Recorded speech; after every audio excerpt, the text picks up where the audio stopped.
Is there intelligent life in space? And are they sending craft to bother us? We'll be talking about that. How will we identify that intelligent life? Well, we'll be talking to the Regius Professor of Chemistry from the University of Glasgow in my former parliamentary constituency, my first parliamentary constituency, where I would still have been if Tony Blair had not expelled me over the Iraq War and then abolished my constituency just in case. Something to which I may return if I've got time. But first, it would be churlish, and I am not a churl, not to wish every happiness to the newly wedded Mr. and Mrs. Boris Johnson.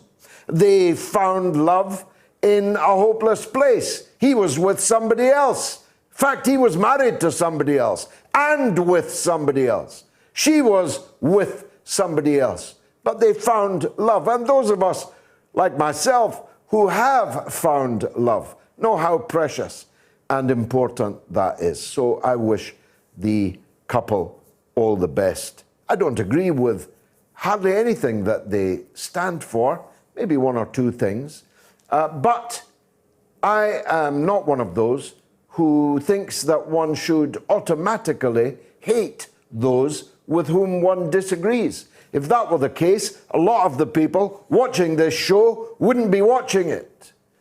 And that is an important lesson. The purpose of this show is to be a university so that we can all learn from each other. I learn from your calls, from the things that you write to me, not from all of them, of course. And you learn, I hope, either to agree or disagree with what I stand for through this medium of the mother of all talk shows. Speaking of hate, there's a Labour MP or ex-Labour MP. In Scotland, they're almost all ex-Labour MPs. There's only one Labour MP in Scotland now. But when there were more than 50 of us, there was one called Tom Harris. He was a Glasgow MP like me. He seems to think I hated him, though I never did.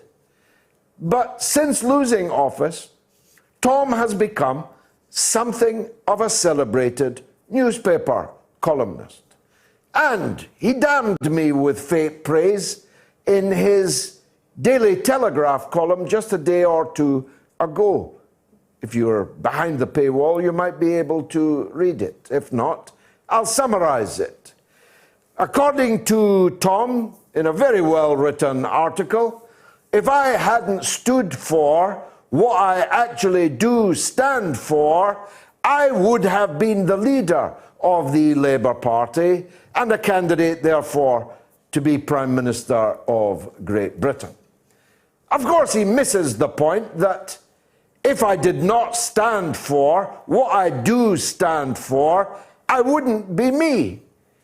He doesn't go into details about the offensive, his word, things that I do stand for that have stopped me becoming the leader of the Labour Party, so I'll do it for him.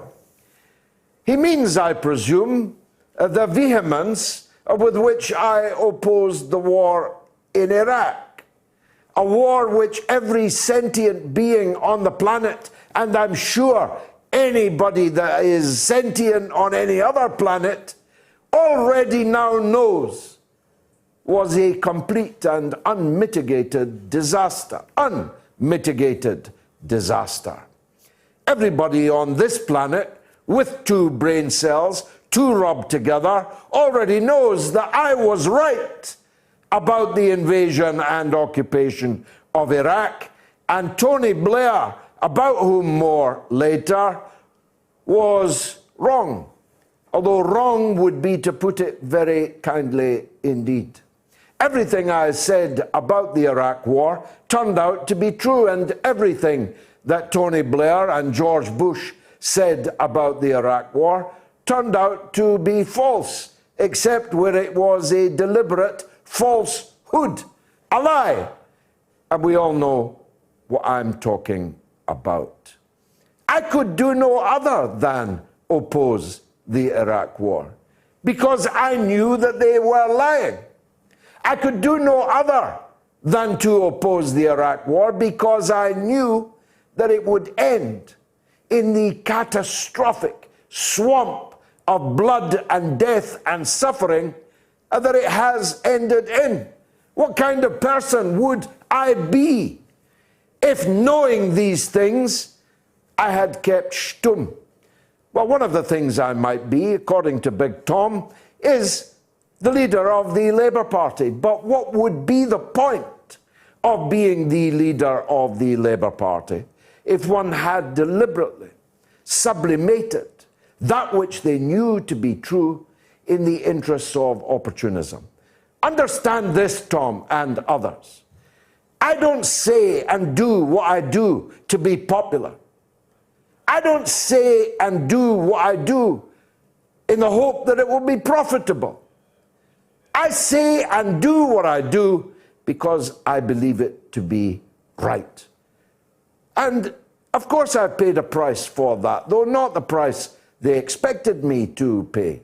When Tony Blair expelled me from the Labour Party in 2005, he thought he would never see my face again, never hear my voice again. But actually, he's had to look at my face more since he expelled me than he ever did before he did so. He's had to listen to me.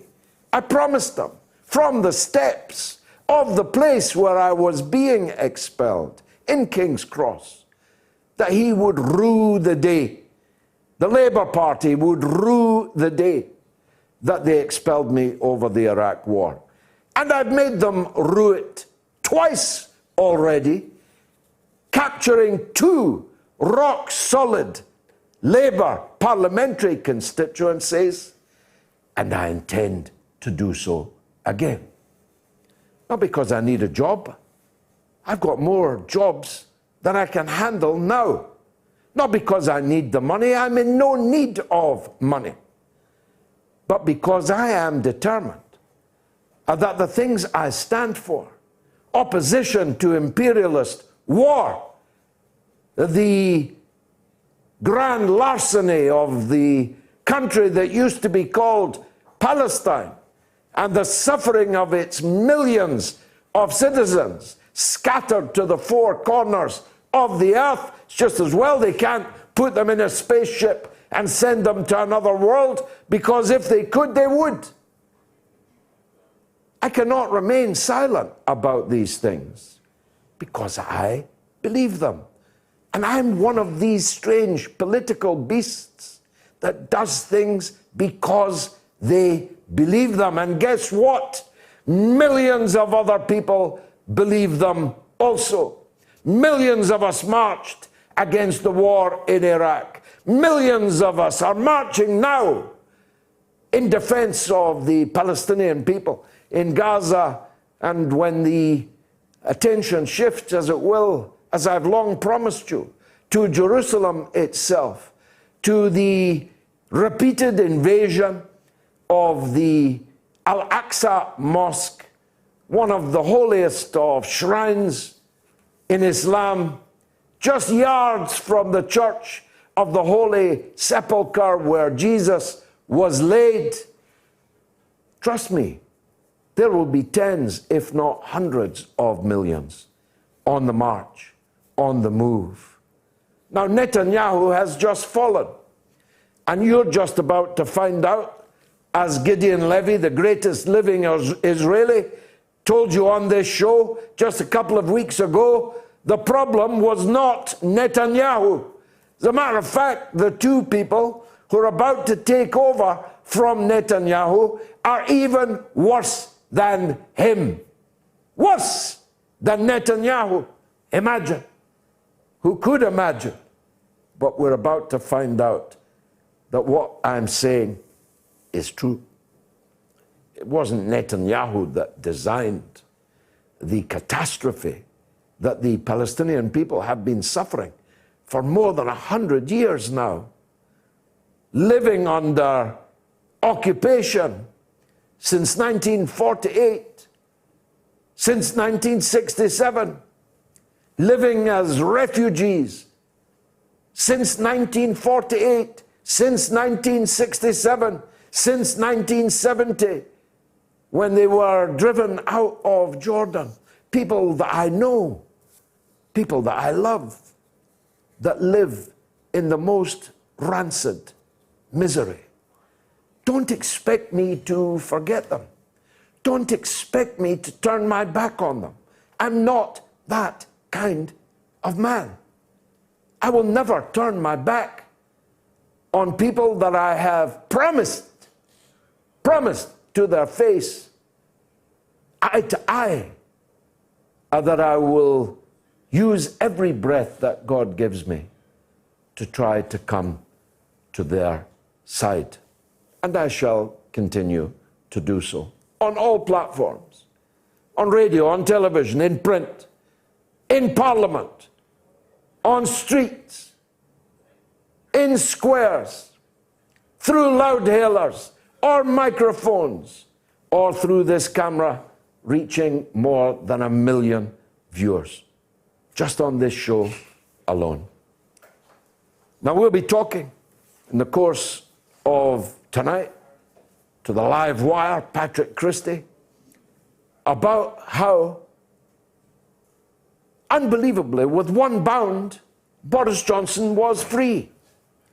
If you were watching Dominic Cummings, whom the liberal media had told us just a year ago was possibly Mephistopheles himself, Beelzebub, Dominic Cummings, the liar, has been transformed into a liberal icon because he has turned big time against his former friend and boss, Boris Johnson. Well, comfortably I sit, being against Dominic Cummings and Boris Johnson, not in the last year, but always, in every year. I can say that when I listened to Cummings talking, I think it was for 10 hours, I thought that Boris Johnson might be in serious trouble. And here we are on Sunday and no one is even talking about it. Like the wallpaper gate that went before it, it's an attack that has failed. The Conservative Party is now ahead in the public opinion polls for the 85th poll in a row. And here is one of the most salient features of those opinion polls. More than twice as many working class people are placing their trust in Boris Johnson than in the Labour leader, Keir Starmer. I've been saying here for months, long before there was a by-election in which I would be a candidate, that Keir Starmer is quite the worst leader of an opposition that I have ever seen. And I saw Ian Duncan Smith. I saw Michael Howard. I've seen terrible opposition leaders, but I've never seen one as bad as Keir Starmer. He's so wooden, the birds are trying to nest in him. So wooden, people are hammering in nails to him. And I tell you what, he can't take much more. He can't take much more in terms of by-election defeats, catastrophic public opinion poll ratings. He can't take much more. When a leader is being caught in a pincer movement from the Blairites on the right to the Corbynites on the left, he is not much longer for the leadership of the Labour Party. And I'm going to make a bold prediction to you. Keir Starmer will spend his summer holidays on a beach reflecting that he is now the ex-leader of the Labour Party, the ex-leader of the opposition. And I hope to play some part in bringing that about. Who the Labour Party puts in his place might not be any more politically acceptable to me. Just like Naftali Bennett, who's now about to take the place of Netanyahu. Just because I'm against one doesn't mean I'm for the other. I'll probably not be for the next Labour leader either. But Britain needs an opposition. Parliament needs an opposition. Democracy cannot operate when the opposition is struck deaf, dumb, and blind, represents nothing and nobody, is a cipher rather than an opposition. British democracy cannot afford that. And that's why, for Britain, I say, Keir Starmer must go.